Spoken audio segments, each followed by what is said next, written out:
gifti ko baga gammadu. Amiin galatoomii. Akkam ture dorgommichi maal fakkaata nammoo haadhamoo jettee yaaddee turte? Dorgommiin baay'ee cimaa ture garuu yommuu mana kiyyarran dhufu abdii guddaan qabaayyuun ture dorgommii kana moo'ee ummata adda addaatiif Oromiyaan maal akka fakkaattu agarsiisuun barbaadeeyyuun ture waan ta'eef itti cimeen hojjedhe qarqara waaqa wajjin gidi moo'eera. Garuu nammoo jettee akkuma baate mootee jechuudha. Yommuu shaakalaa yookiin immoo guyyoota darban keessatti amantii xiqqoon of keessan qabaayyuun ture. Geessee waltajjii irratti argite. Baay'ee rifachiisaayyuu ture garuu wanta qabu sanaan itti cimee achi dura dhaabbadhee akka mo'uu of amansiisu wanta qabuuf akkas godhee as ga'eera. Tole amma kana boodatti gama miis turizimii taatee filatamteedha kan jirtu. Oromiyaan immoo dachee ishee bal'oodha. Hawwani turizimii isaa hedduudha.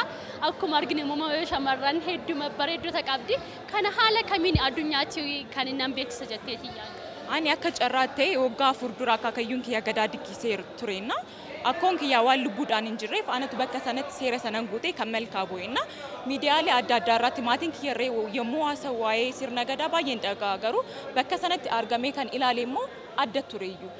Wanti ofii kiyya keessatti natti dhaga'ame tokko maalinni bakka hawwootni turizimii bakka Oromiyaan qabdu sana deemee wanti ifaan jiru maal akka ta'e ilaalladhee addunyaatti ifti isaa bifti dhugaan isaa maal akka ta'u agarsiisuu waan barbaaduuf isa kana irratti xiyyeeffadheen hojjetaan jedheen gatiin amanaa.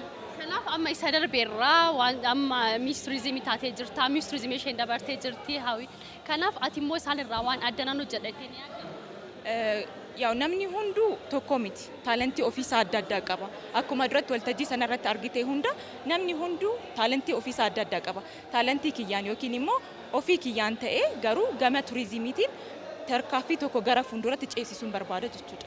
Galatoomii baga gammadde irra deebi'uudhaan bara hojii gaarii siif haa ta'u. Amiin galatooma.